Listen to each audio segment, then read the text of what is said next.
हायकोर्टात सुनावणी वेळी अचानक पॉर्न व्हिडिओ सुरू झाला, तोही चीफ जस्टिस यांच्या कोर्टरूममध्ये.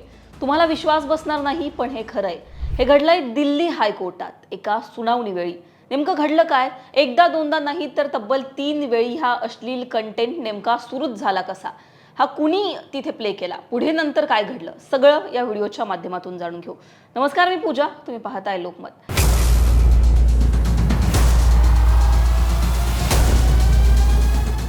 29 एप्रिलला बुधवारी दिल्ली हायकोर्टात एक व्हर्च्युअल सुनावणी सुरू होती. मुख्य न्यायाधीश देवेंद्र कुमार उपाध्याय आणि न्यायमूर्ती तेजस खरिया यांच्या खंडपीठासमोर ही सुनावणी सुरू होती. दुपारी 12च्या सुमारास ही सुनावणी सुरू झाली. यावेळी अचानक सुनावणी दरम्यान एक अश्लील कंटेंट स्क्रीनवर दिसू लागला. पहिल्यांदा जेव्हा हा अश्लील कंटेंट चालला तेव्हा कोर्ट स्टाफनं व्हीसी तातडीनं बंद केली. थोड्या वेळानंतर व्हीसी पुन्हा सुरू करण्यात आली.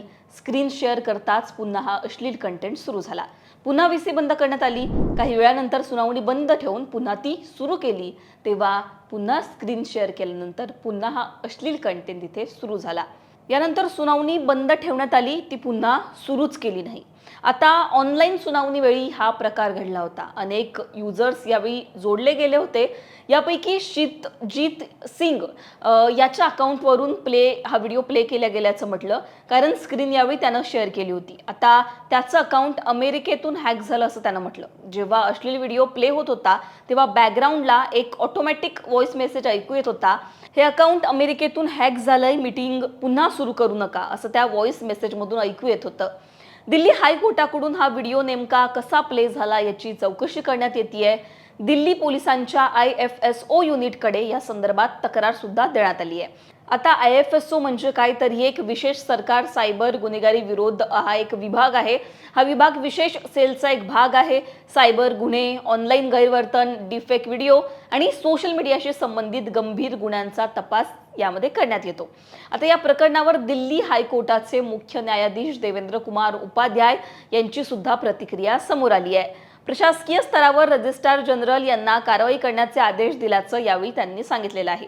यापूर्वी अनेक न्यायालयांमध्ये व्हर्च्युअल कारवाई दरम्यान अशा चिंताजनक घटना घडल्याचं अतिरिक्त सॉलिसिटर जनरल चेतन शर्मा यांनी सुद्धा सांगितलं.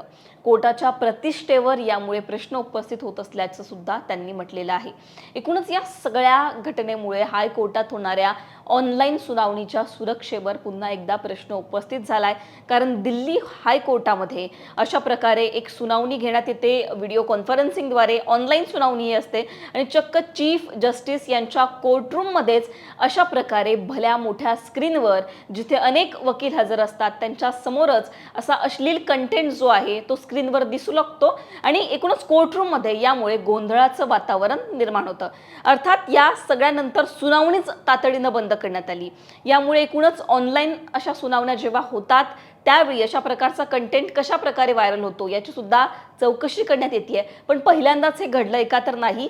या आधी अशा काही घटना घडलेल्या आहेत की अशा प्रकारे कोर्टरूममध्ये किंवा कोर्टामध्ये अशा प्रकारे स्क्रीनवर अशा प्रकारचे अश्लील कंटेंट दिसलेले आहेत. पण दिल्ली हायकोर्टामध्ये घडलेली ही घटना आणि या घटनेची आता सगळीकडेच चर्चा होतीये. तुम्हाला यावर काय वाटतं? तुमची याबद्दलची मतं कमेंटमध्ये सांगा. लोकमतला सबस्क्राईब केलं नसेल तर सबस्क्राईब करायला विसरू नका.